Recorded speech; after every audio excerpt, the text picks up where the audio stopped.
अपघात झालेला आहे। बोगद्यात 2 कार एकमेकांना धडकल्या आहेत आणि या अपघातात 6 जण जखमी झाले आहेत। तर नरिमन पॉइंटच्या दिशेने जाताना कारचा अपघात झाल्याचं सध्या कळतंय।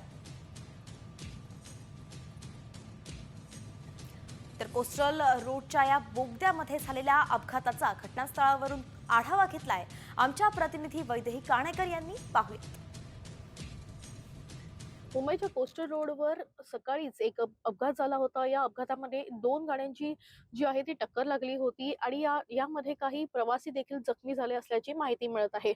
मात्र त्यानंतर या गाड्या ज्या आहेत त्या काढण्यात आल्या असल्याचं प्रशासनातर्फे सांगण्यात आलेलं आहे। मात्र आपण बघतोय की कोस्टल रोडवर मोठ्या प्रमाणात ट्रॅफिक जाम असलेलं बघायला मिळतंय। कोस्टल रोडचा हा बोगदा आहे। आपण बघतोय की हीच ती जागा आहे ज्या ठिकाणी 2 गाड्यांचा अपघात झाला होता। आपण बघतोय की गाड्यांचे हे तुटलेले पार्ट या ठिकाणी सध्या बघायला मिळत आहेत आणि याच ठिकाणी खरं तर हा अपघात झाला असल्याची माहिती मिळते। आपण बघतोय की अगदी बॅरिकेड देखील तुटलेला आहे आणि त्यामुळे या ठिकाणी मोठ्या प्रमाणात ट्रॅफिक जाम झालं होतं आणि सकाळची वेळ आहे, रहदारीची वेळ आहे। गाड्या जरी या ठिकाणाहून अपघातग्रस्त काढण्यात आल्या असल्या तरी देखील मोठ्या प्रमाणात या बोगद्यामध्ये ट्रॅफिक जाम असलेलं सध्या बघायला मिळत आहे। वैदेही काणेकर, साम टीव्ही न्यूज, मुंबई।